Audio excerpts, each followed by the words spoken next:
tomorrow we are going to have PTM for 6th to 10th grade children. So all of you sharp 10 o'clock you have to make it a point to come and come to know the result. And one more important thing is ఎప్పుడైనా పిల్లలకి తక్కువ మార్కులు వస్తే మీరు ఏం చేస్తారంటే జనరల్గా టీచర్లను అడుగుతారు. టీచర్లను కాదు, పిల్లల్ని అడగాలి. ఇక్కడ ఏం తక్కువ ఉందని అన్ని ఫెసిలిటీస్ ఉన్నాయి, అన్నీ అద్భుతంగా జరుగుతూ ఉన్నాయి. Even I take class from morning 6 o'clock.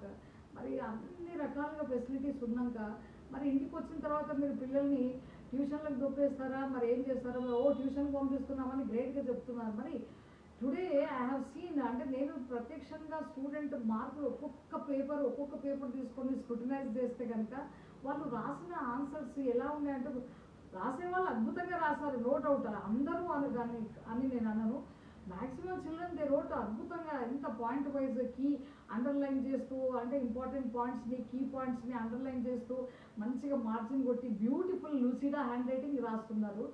మరి కొంతమంది స్టూడెంట్స్ ఎంత అగ్లీ అంటే డాక్టర్ ప్రిస్క్రిప్షన్ కంటే కూడా అధ్వానంగా హ్యాండ్ రైటింగ్, ఒక మార్జిన్ ఉండదు, ఆ ఆన్సర్కి అసలు పొంతనే ఉండదు, ప్రశ్న ఒకటి ఉంటే ఆన్సర్ ఒకటి. మరి ఇట్లాంటివన్నీ మీరు తెలుసుకోవాలి కదా, మీరు తెలుసుకొని చూడాలి.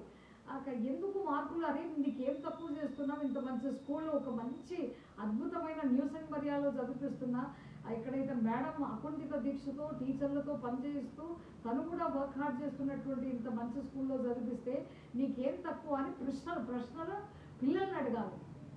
మంచి మార్కులు వస్తే మన బిడ్డ గొప్పతనం, మార్కులు సరిగ్గా రాకుంటే అది టీచర్ల పొరపాటు అనుకోవడం ఫూలిష్నెస్.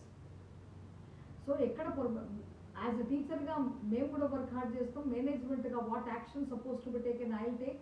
మరి పేరెంట్గా మీ బాధ్యత, స్టూడెంట్గా వాళ్ళ ఈ 4 పిల్లర్లు చక్కగా స్టూడెంట్ డెవలప్మెంట్కి మనము ఎఫర్ట్ పెట్టినట్లయితే అద్భుతంగా వాళ్ళు ముందుకు రాణిస్తారు. మరి ట్యూషన్లలో ఏం చదువుతున్నారు, ఏం ట్యూషన్కి పంపిస్తున్నామని మార్నింగ్ క్లాస్కి హాఫ్ ఆఫ్ ది క్లాస్ మరి మిస్ అవుతున్నారు. దానికి కారణం ఏంటి? మరి ఇవన్నీ కూడా నేను మాట్లాడతాను మీతో. So tomorrow you make it a point to come and మీరు మీ పిల్లల గురించి ఏ ఛాలెంజ్ ఉన్నా చెప్పాలి. అయితే మీకు ఈరోజు ఒక హోంవర్క్, ఏం హోంవర్క్ అంటే మీ బిడ్డల గురించి ఒక 5 మంచి లక్షణాలు ఏవైతున్నాయో రాయండి. రాసి ఒక చిన్న స్లిప్ మీద రాసుకొని తీసుకురావాలి. అండ్ అవి మాట్లాడాలి కూడా. అంటే మీ బిడ్డల్లో ఉన్నటువంటి 5 గుడ్ క్యారెక్టర్స్, 5 లేకుండా కనీసం ఒక్కటున్నా, మా బాబు ఇంట్లో పని చక్కగా చేస్తాడు, చెప్పింది వింటాడు, లేదా మొబైల్ తక్కువ వాడతాడు, లేదా హోంవర్క్ తనకు తాను చేసుకో, ఎన్నో మంచి ఉంటాయి కదా, ఇంట్లో సిస్టర్లకు హెల్ప్ చేస్తాడు, ఏమన్నా ఏది మంచి స్టేట్మెంట్ ఉన్నా కానీ మీ బిడ్డల గురించి ఒక 5 మంచి వాక్యాలు, అంటే వాళ్ళు చేస్తున్నటువంటి, అంటే పేరెంట్గా ఒక 5 మంచి లక్షణాలు గుర్తించగలిగే కెపాసిటీ మన దగ్గర ఉండాలి కదా. సో చూస్తాను రేపు ఎంతమంది మరి ఆ 5 qualities of your children, best qualities of your children you are writing on the paper, and ఇక్కడ స్టిక్కీ నోట్ ఉంటుంది ఒక చార్ట్ దగ్గర, మీరు అక్కడ అతికించాలి. Okay, thank you. See you tomorrow sharp at 10 o'clock.